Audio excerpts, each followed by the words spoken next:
Breaking news ఆంధ్రప్రదేశ్లో వాలంటీర్లకు సంబంధించిన బ్రేకింగ్ న్యూస్ ఇది. వాలంటీర్ల వ్యవస్థపై ప్రభుత్వం కసరత్తు చేస్తోంది. వాలంటీర్ల వ్యవస్థలో మార్పులు రాబోతున్నాయి. వాలంటీర్ల వ్యవస్థలో మార్పులకు ప్రభుత్వం ప్రయత్నాలు చేస్తోంది. పేర్లు మార్చాలి అని ప్రభుత్వం ఆలోచిస్తోంది. ఇప్పుడు వాలంటీర్గా పిలుస్తున్నారు, గ్రామ వాలంటీర్, వార్డు వాలంటీర్గా పిలుస్తున్నారు. ఇప్పుడు గ్రామ సేవక్గా వార్డు సేవక్గా మార్చే అవకాశం కనిపిస్తోంది. ఒక్కో వాలంటీర్కు 50 ఏళ్ల నుంచి 100 ఏళ్లకు పెంచే అవకాశం ఉంది. వాలంటీర్కు 3 ఏళ్ల కాల పరిమితిని విధించే అవకాశం, శిక్షణ ఇచ్చి ఉద్యోగాలకు ప్రిపేర్ చేసే విధంగా ప్రభుత్వం ఆలోచిస్తోంది. సచివాలయం పరిధిలో ఉన్న వాలంటీర్లను పంచాయతీ పరిధిలోకి తీసుకొచ్చే ఆలోచన చేస్తున్నారు. డబ్బుల పంపిణీతో సంబంధం లేకుండా ఇతర సేవల్లో వాలంటీర్లను వాడుకోవాలి అని ప్లాన్ చేస్తున్నట్టుగా తెలుస్తోంది. ఇప్పటి వరకు డబ్బుల పంపిణీకి వాలంటీర్లను మాత్రమే ఉపయోగించుకునేవారు. ఇప్పుడు డబ్బుల పంపిణీతో సంబంధం లేకుండా ఇతర సేవల్లో వాలంటీర్లను ఉపయోగించుకునే ప్లాన్ చేస్తున్నట్టుగా తెలుస్తోంది. పూర్తి సమాచారం విజయవాడ నుంచి మా ప్రతినిధి రాజేష్ అందిస్తారు. రాజేష్, వాలంటీర్ల వ్యవస్థలో ఎటువంటి మార్పులు రాబోతున్నాయి? వాలంటీర్లకు ఇచ్చే విధి విధానాలు ఏ విధంగా ఉంటాయి? వాళ్ళకి అప్పగించే విధుల్లో కూడా ఏదైనా మార్పులు వచ్చే అవకాశం ఉందా?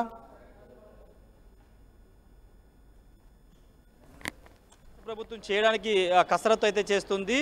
ఎన్నికల ముందు చంద్రబాబు నాయుడు చాలా స్పష్టంగా హామీ ఇచ్చారు. వాలంటీర్ని తీయము, కొనసాగిస్తాము, 5,000 నుంచి 10,000 కూడా చేస్తామని చెప్పారు. కాబట్టి దానికి అనుగుణంగా వాలంటీర్ని ఉపయోగించుకోవాలని రాష్ట్ర ప్రభుత్వం భావిస్తున్నట్టు తెలుస్తుంది. అయితే గత 5 ఏళ్ల కాలంగా ఉపయోగించినట్టు కాకుండా కొత్త విధానంలో వాలంటీర్లను ఉపయోగించుకోవాలని రాష్ట్ర ప్రభుత్వం కసరత్తు చేస్తుంది. వాటి పేర్లు కూడా మార్చాలని ఆలోచనలో రాష్ట్ర ప్రభుత్వం ఉన్నట్టు తెలుస్తుంది. ఇప్పటివరకు గ్రామ వాలంటీర్లు, వార్డు వాలంటీర్లు, అంటే పట్టణాల్లో వార్డు వాలంటీర్లు, గ్రామ పరిధిలో గ్రామాల్లో గ్రామ వాలంటీర్లు ఉంటారు. కానీ ఇప్పుడు వాళ్ళ పేర్లు గ్రామ సేవకు, వార్డు సేవకుగా మార్చి వాళ్ళ విధులను కూడా వేరే విధంగా వాడుకోవాలని రాష్ట్ర ప్రభుత్వం భావిస్తుంది. ఇప్పటివరకు అంటే 5 ఏళ్ల కాలంలో వైసీపీ వచ్చిన తర్వాత సచివాలయ వ్యవస్థ తీసుకొచ్చి ప్రతి గ్రామానికి ఒక సచివాలయాన్ని ఏర్పాటు చేశారు. దాదాపు 14 రకాల సేవల్ని సచివాలయం అందుబాటులో తీసుకొచ్చని చెప్పారు. దీనివల్ల పంచాయతీ వ్యవస్థ, పంచాయతీరాజ్ వ్యవస్థ మొత్తం కూడా భ్రష్టు పట్టిపోయిందనేది ప్రస్తుత ప్రభుత్వం భావిస్తుంది. పంచాయతీరాజ్ శాఖ మంత్రి ఉన్నటువంటి పవన్ కళ్యాణ్, డిప్యూటీ సీఎం పవన్ కళ్యాణ్ కూడా ఇదే ఆరోపణలు చేస్తూ ఉన్నారు. ముఖ్యంగా పంచాయతీ వ్యవస్థ ద్వారా, సర్పంచ్ వ్యవస్థ ద్వారా పంచాయతీకి వచ్చే నిధులన్నిటి కూడా దారి మళ్లించి వేరే పథకాలకి ఉపయోగించుకున్నారనేది ప్రధానంగా రాష్ట్ర ప్రభుత్వం చేస్తున్న ఆరోపణ. కాబట్టి పంచాయతీ వ్యవస్థ నిలబడాలి, గ్రామాలు అభివృద్ధి చెందాలంటే పంచాయతీ వ్యవస్థ ఖచ్చితంగా నిలబడాలనేది ఇప్పుడు రాష్ట్ర ప్రభుత్వం ఆలోచన చేస్తుంది. దానిలో భాగంగానే గ్రామాలు ఉండేటువంటి వాలంటీర్లందరూ కూడా పంచాయతీ కిందకి తీసుకొచ్చి వాళ్ళ విధులు, అంటే ఎన్నికల సంఘం, ఎన్నికల కోడ్ వచ్చిన సందర్భంలో డబ్బుల పంపిణీకి సంబంధించిన విధులకి దూరంగా వాలంటీర్లు ఉంచాలని కేంద్ర ఎన్నికల సంఘం డైరెక్షన్ ఆల్రెడీ ఇచ్చింది. కాబట్టి దానిలో భాగంగానే డబ్బుల పంపిణీకి సంబంధించి ముఖ్యంగా పథకాలతో పాటు డైరెక్ట్ బెనిఫిషియరీ అనేది సంబంధించిన డబ్బుల పంపిణీకి సంబంధించిన అంశంలో వాలంటీర్లు దూరంగా పెట్టి ఇతర సేవలకి వాళ్ళని ఉపయోగించుకోవాలని రాష్ట్ర ప్రభుత్వం భావిస్తుంది. దానిలో భాగంగా ఇప్పటివరకు ఒక క్లస్టర్కి 50 మంది, ఒక 50 కుటుంబాలని ఉంచే విధంగా ఒక వాలంటీర్ని కేటాయించారు ఇప్పటివరకు. కానీ ఇప్పుడు ఆ క్లస్టర్ సంఖ్య 100 వరకు పెంచి 100 మందికి ఒక వాలంటీర్ని నియమించాలని రాష్ట్ర ప్రభుత్వం భావిస్తుంది. అయితే దీనిపైన ఇంకా నిర్ణయం తీసుకోవాల్సి ఉంది, ఇంకా కసరత్తు చేస్తూ ఉంది. ఎందుకంటే ఇప్పటికే దాదాపు 4 లక్షల పైగా వాలంటీర్లు ఉన్నారు. దాంట్లో 1 లక్ష పైగా మంది 2024 మొన్న ఎన్నికల ముందు రాజీనామాలు చేశారు. కాబట్టి ఇప్పుడు 3 లక్షల మంది వాలంటీర్లు ఉన్నారు. వాళ్ళకు సంబంధించినటువంటి అంశంలో ఏ విధంగా ముందుకు వెళ్ళాలనే దానిపైన ఇంకా కసరత్తు చేస్తూ ఉన్నారు. ముఖ్యంగా ఇంతకుముందు మాట్లాడినట్టే 100 మందికి 50 నుంచి 100 మందికి పెంచి వాళ్ళు పంచాయతీ పరిధిలో, అంటే సచివాలయాలకు సంబంధం లేకుండా సచివాలయ ఉద్యోగులు వాళ్ళ విధులు వాళ్ళు నిర్వర్తిస్తారు. వాలంటీర్లు మాత్రమే పంచాయతీ పరిధిలో పనిచేసే విధంగా పంచాయతీకి సంబంధించినటువంటి విధులు నిర్వర్తించేలాగా వాళ్ళని సిద్ధం చేసే అవకాశం కనబడుతుంది. వాటితో పాటు 3 ఏళ్ల కాలపరిమితి పెట్టుకుని 3 ఏళ్లలో వాళ్ళకి నైపుణ్య, అంటే స్కిల్ డెవలప్మెంట్ ద్వారా వాళ్ళకి శిక్షణ ఇచ్చి వాళ్ళ చదువు వివరాలు తీసుకుని వాళ్ళని స్కిల్ డెవలప్మెంట్ ద్వారా శిక్షణ ఇచ్చి వాళ్ళని 3 ఏళ్ల వాలంటీర్ కొనసాగించి 3 ఏళ్ల తర్వాత వాళ్ళని ఏదైనా ఉద్యోగం స్వయంగా వాళ్ళు ఏదైనా ఉద్యోగం పొందేలాగా శిక్షణ ఇవ్వాలని కూడా రాష్ట్ర ప్రభుత్వం భావిస్తున్నట్టు తెలుస్తుంది. దానిలో భాగంగా వాళ్ళకి వాలంటీర్ కొనసాగుతూనే శిక్షణ, ఉద్యోగానికి సంబంధించిన అంశంలో శిక్షణ ఇస్తూ 3 సంవత్సరాల తర్వాత వాళ్ళని ఏదైనా ఉద్యోగానికి ప్రిపేర్ చేసేలాగా ఆ అంశం మీద కూడా ప్రస్తుతం అయితే సచివాలయం విలేజ్ వాలంటీర్ డిపార్ట్మెంట్ ని కూడా చేర్చారు. బాలవీరాంజనేయ స్వామి దానికి మినిస్టర్గా కూడా ఉన్నారు. అంటే ఒక పూర్తి స్ట్రీమ్ లైన్ చేయాలనే ఆలోచన ముందు నుంచి ఉంది. సో ఇప్పుడు పూర్తి కసరత్తు చేస్తున్నారు అనుకోవచ్చా? శాలరీస్ పెంచే విషయం దగ్గర నుంచి అర్హతలు పెట్టే విషయం వరకు చాలా మార్పులు వచ్చే అవకాశం ఉంటుందా? ఖచ్చితంగా అటు వాలంటీర్ల వ్యవస్థతో పాటు ఇటు సచివాలయ వ్యవస్థను కూడా ఏ విధంగా ఉపయోగించుకోవాలని దానిపైన ఇంకా కసరత్తు చేస్తున్నారు. ఎందుకంటే మన పెన్షన్ల పంపిణీ వ్యవహారంలో సచివాలయ ఉద్యోగులు చాలా క్రియాశీలకంగా పనిచేశారు.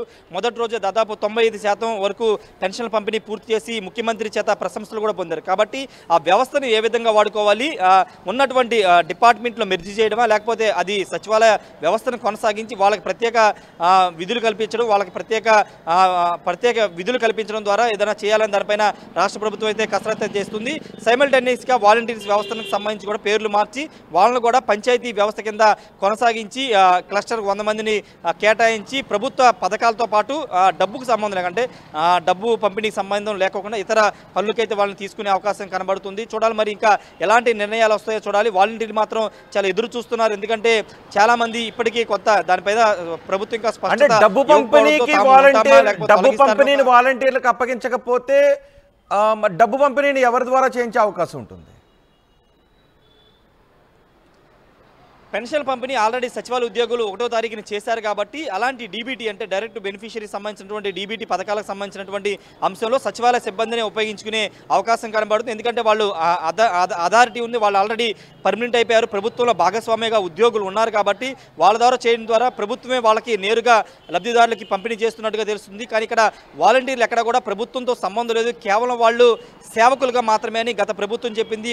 ఒకనొక సమయంలో వాళ్ళు ఆందోళన బాట పట్టిన సమయంలో కూడా అప్పటి ముఖ్యమంత్రి జగన్ ఒక మెసేజ్ కూడా పంపారు, మిమ్మల్ని సేవకులుగానే గుర్తించాము, గౌరవిస్తున్నాము అని చెప్పారు. కాబట్టి వాళ్ళు ప్రభుత్వంలో భాగం కాదు, కేవలం వాళ్ళ సేవకులుగానే ఇప్పటికీ పరిగణిస్తున్నారు. కాబట్టి ఇప్పుడు ప్రభుత్వంలో భాగంగా ఉన్నటువంటి సచివాలయ ఉద్యోగుల ద్వారానే ప్రభుత్వ పథకాలు ఇప్పుడున్నటువంటి 3 ఏళ్ల కాల పరిమితి అంటే రైతు భరోసా కాల పరిమితి విషయంలో కూడా కసరత్తు చేస్తున్నట్టుగా తెలుస్తుంది. 3 ఏళ్ల కాల పరిమితి తర్వాత మళ్ళీ మార్చే అవకాశం ఉంటుందా, కంటిన్యూ చేసే అవకాశం ఉంటుందా, వాళ్ళకి క్వాలిఫికేషన్ పెట్టాలని అనుకుంటున్నారా, ఎటువంటి మార్పులు రాబోతున్నాయి? అంటే 3 ఏళ్ల టైం పీరియడ్లో ఈ వాలంటీర్లందరూ కూడా మెరుగైన ఉద్యోగాలు కల్పించాలి, ఒక శిక్షణ ఇచ్చి వాళ్ళకి ఈ వాలంటీర్ ఉద్యోగం కంటే ఒక మెరుగైన స్థానం కల్పించాలనే ఉద్దేశంతో సైమల్టేనియస్గా వాళ్ళకి శిక్షణ ఇవ్వడం ద్వారా ఈ 3 ఏళ్ల కాలపరిమితిలో వాళ్ళు వేరే ఉద్యోగాల్లో సెటిల్ అయిపోతే ఈ వాలంటీర్లో ఆల్టర్నేటివ్గా తీసుకురావడం లేకపోతే ఈ వ్యవస్థను 3 ఏళ్ల తర్వాత ఆపడం అనే దానిపైన ఇంకా నిర్ణయం తీసుకోవాల్సి ఉంది. కాబట్టి ప్రస్తుతానికైతే 3 ఏళ్ల పాటు ఒక శిక్షణ అయితే వాలంటీర్లు ఉద్యోగాలను కొనసాగిస్తూనే వాళ్ళకి శిక్షణ ఇవ్వాలని ప్రభుత్వం నిర్ణయం తీసుకుంది. ఇంకా కసరత్తు జరుగుతుంది కాబట్టి నిర్ణయాలు రావాల్సి ఉంది. పూర్తి స్థాయిలో నిర్ణయాలు తీసుకున్న తర్వాత ఒక 10-15 రోజులు దీనిపైన పూర్తి స్థాయిలో ఏం చేయాలి, ఎలా ముందుకు వెళ్ళాలి దానిపైన ప్రభుత్వం నిర్ణయాన్ని ప్రకటించే అవకాశం ఉంది. రోహిత్. రైట్ రాజేష్, వాలంటీర్ల వ్యవస్థపై ప్రభుత్వం కసరత్తు చేస్తోంది. వాలంటీర్ల వ్యవస్థలో మార్పులకు ప్రభుత్వం శ్రీకారం చుట్టింది. ప్రస్తుతం పేర్లు మార్చాలి అని కూడా ప్రభుత్వం ఆలోచిస్తోంది. గ్రామ సేవక్గా గ్రామ వాలంటీర్ పేరును, వార్డు సేవక్గా వార్డు వాలంటీర్ను మార్చాలి అని అనుకుంటోంది. ఒక వాలంటీర్ ప్రస్తుతం 50 ఇళ్లకు వాలంటీర్గా ఉన్నారు, ఇప్పుడు 100 ఇళ్లకు పెంచాలి అని ఆలోచిస్తోంది. అంతేకాదు వాలంటీర్లకు 3 ఏళ్ల కాల పరిమితి విధించే అవకాశం కనిపిస్తోంది. శిక్షణ ఇచ్చి ఉద్యోగాలకు ప్రిపేర్ చేసే యోచనలో ప్రభుత్వం ఉంది. ఇప్పుడు ప్రస్తుతం వాలంటీర్గా పనిచేస్తున్న వాళ్ళందరికీ శిక్షణ ఇచ్చి ఇతర ఉద్యోగాలకు వాళ్ళు నైపుణ్యాన్ని పెంపొందించుకునే విధంగా వాళ్ళ శిక్షణ ఇవ్వాలి అని ఆలోచిస్తోంది. సచివాలయం పరిధిలో ఉన్న వాలంటీర్లను పంచాయతీ పరిధిలోకి తీసుకొచ్చే ఆలోచన చేస్తోంది. డబ్బుల పంపిణీతో సంబంధం లేకుండా ఇతర సేవల్లో వాలంటీర్లను ఉపయోగించుకోవాలి అని ప్రభుత్వం ఆలోచిస్తోంది.